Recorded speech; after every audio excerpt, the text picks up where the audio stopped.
Niña आ चुका है और अपने साथ लाया है भारी भरकम तबाही। ये एल नीनियो का इवेंट अगर रीजन काफी ड्राई बन जाए, यही फिनोमिना होता है एल नीनियो का, जो कि एक साइकिल की तरह होता है। पूरे के पूरे शहर पानी के अंदर डूब गए। इस सब तबाही के पीछे एक वेदर इवेंट है जिसे सबसे ज्यादा जिम्मेदार ठहराया जाता है, El Nino. Normal trade winds, El Nino and La Nina. अब इस पूरे फिनोमेना को कंबाइन करके एनसो यानी कि एल नीनो सदर्न ऑसिलेशन नाम दिया गया है। Factors from our place in the solar system and the planet's rotation to atmospheric patterns and seasonal changes. To further complicate things, every few years our planet experiences El Nino and La Nina events, two opposite ends of a scale that are part of the El Nino Southern Oscillation, or ENSO for short.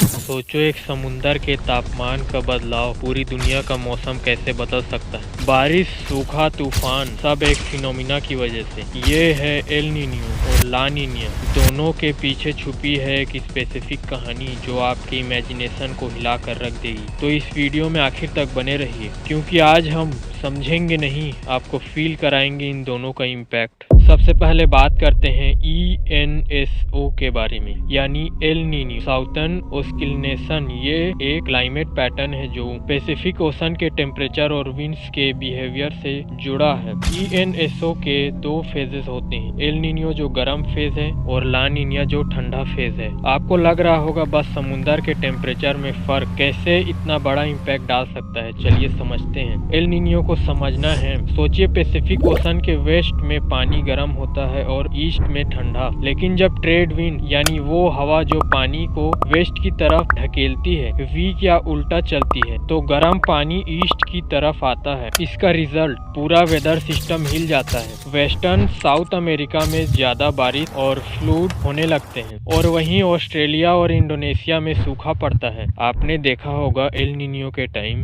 Oceans Atlantic ocean में कम होते हैं, लेकिन Pacific में ज्यादा। सोचो, ये एक समुंदर के तापमान का खेल है जो दुनिया का कई रीजन का फ्यूचर बदल देता है। तो क्या एल नीनियो हमेशा बुरा है? नहीं, लेकिन इसका इम्पैक्ट डिपेंड करता है कि आप किस जगह पर हैं। और अब बात करते हैं ला नीनिया पर। एल नीनियो का ऑपोजिट फेज, इस बार ट्रेड विंड्स ज्यादा स्ट्रॉन्ग हो जाती हैं और पैसिफिक ओशन एक ईस्टर्न पार्ट का पानी और ठंडा हो जाता है। ऑस्ट्रेलिया और साउथ एशिया में ज्यादा बारिश होती है, कई जगह फ्लूड्स तक हो जाते हैं, लेकिन वेस्टर्न USA और साउथ अमेरिका में सूखा पड़ता है। ला नीनिया के टाइम इंडियन मानसून भी ज्यादा पावरफुल हो जाता है, जो भारत के एग्रीकल्चर के लिए एक बड़ा फैक्टर है। सोचिए, एक ला नीनिया एक तरफ तो ऑस्ट्रेलिया में साइक्लोन बढ़ा देता है और दूसरी तरफ साउथ अमेरिका में फिशरमैन के लिए खुशी ले आता है, क्योंकि कोल्ड वाटर के वजह से न्यूट्रिएंट्स काफी ज्यादा होते हैं और फिश का प्रोडक्शन बढ़ता है। अब तक आप समझ गए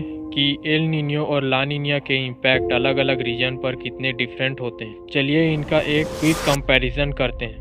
एल नीनियो, पैसिफिक ओशन गर्म, साउथ अमेरिका में फ्लूड्स, ऑस्ट्रेलिया में सूखा, इंडियन मानसून वीक। ला नीनिया, पैसिफिक ओशन ठंडा, साउथ अमेरिका में सूखा, ऑस्ट्रेलिया में ज्यादा बारिश, इंडियन मानसून स्ट्रॉन्ग।